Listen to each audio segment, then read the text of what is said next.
Durga Puja mini DJ truck. एक शहर में शेषु नाम का एक म्युनिसिपल कॉर्पोरेटर था। वो ऊपर से यूं दिखाता था मानो वो लोगों की सेवा कर रहा है, लेकिन असल में वो स्मगलिंग और चोरी का काम करता था। उसी शहर में मदन नाम का एक व्यक्ति रहता था, जो एक छोटा सा ढाबा चलाकर अपने परिवार के साथ गुजारा कर रहा था। मदन बहुत भला इंसान था। उसका इकलौता बेटा सागर स्कूल में पढ़ाई कर रहा था। सागर की क्लासमेट मंजू बहुत अच्छी लड़की थी।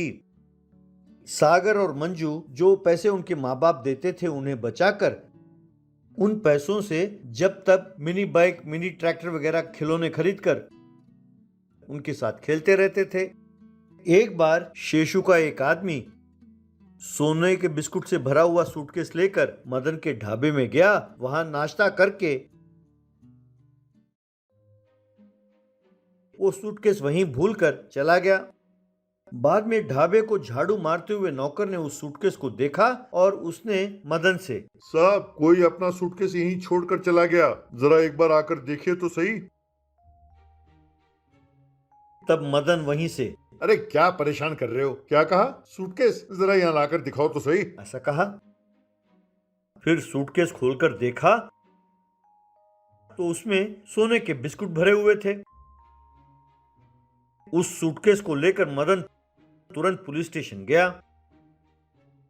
मदन एसआई से, सर, इस सूटकेस को कोई हमारे होटल में छोड़कर चला गया। ये सूटकेस सोने के बिस्कुटों से भरा है, इसीलिए आपको सौंपने के लिए लाया हूँ। तब एसआई, शाबाश, इसका मालिक कौन है मैं पता लगाता हूँ। ठीक है, तुम जाओ, लेकिन जब भी मैं बुलाऊं तो तुम्हें पुलिस स्टेशन आना होगा। मदन ठीक है सर, कहकर वहां से चला गया। जब शेषु को इस बात का पता चला, तब से वो मदन को अपना दुश्मन समझने लगा। राणा नाम का व्यक्ति उस शहर में नया सीआई बनकर आया।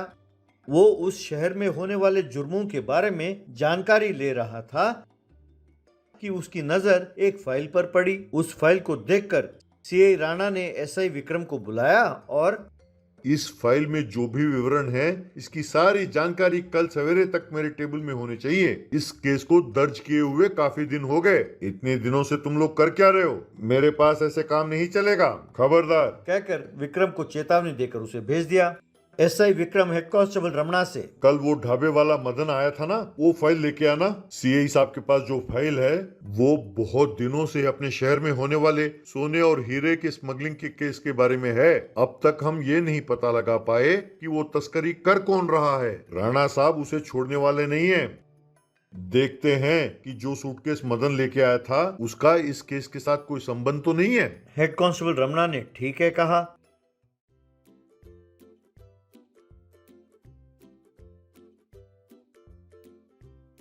दुर्गा पूजा के नवरात्रि शुरू हो गया। अपने कॉलोनी वालों के साथ मिलकर मदन दुर्गा की मूर्ति का स्थापना करके पूजा शुरू करने लगा।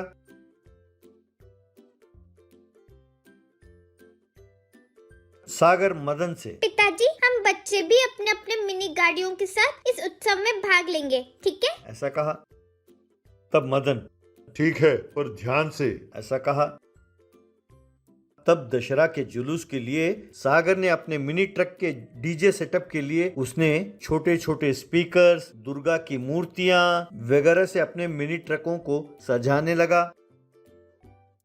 अगले दिन हीरो से भरे एक छोटी सी थैली को लेकर शेषु का आदमी बाइक पे जा रहा था कि पुलिस उसका पीछा करने लगी। तब मदन के घर के सामने से गुजर रहे उस आदमी ने बाइक रोका और उस हीरे से भरे थैली को सागर के मिनी ट्रक में रखे दुर्गा की मूर्ति के अंदर छिपाकर अपने बाइक को लेकर वहां से चला गया। तब सागर वहां नहीं था। सागर लौटकर अपने मिनी ट्रक में डीजे का सेटअप करने लगा। एक दूसरे ट्रक में उसने दुर्गा देवी की मूर्ति को रखा।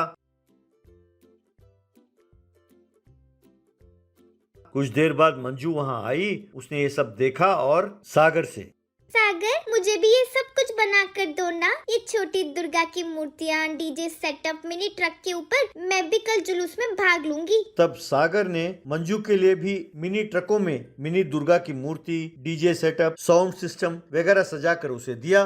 माँ दुर्गा देवी की मूर्ति का यात्रा शुरू हुआ। उसमें सागर और मंजू भी अपने अपने मिनी ट्रक, मिनी दुर्गा माता की मूर्तियां और डीजे सेटअप के साथ भाग लेने लगे। यात्रा बहुत कामयाब रही। तभी शेषु के आदमी आए। उन्होंने सागर के मिनी ट्रकों में रखे दुर्गा की मूर्तियों की तलाशी लेने लगे। वो एक दुर्गा की मूर्ति के अंदर से हीरों की थैली निकालकर भाग ही रहे थे कि तभी सीआई राणा और उसके आदमी आए और उन्होंने उन सबको गिरफ्तार कर लिया। उन सब से सारा विवरण लेकर सीआई राणा ने शेषु को भी गिरफ्तार किया।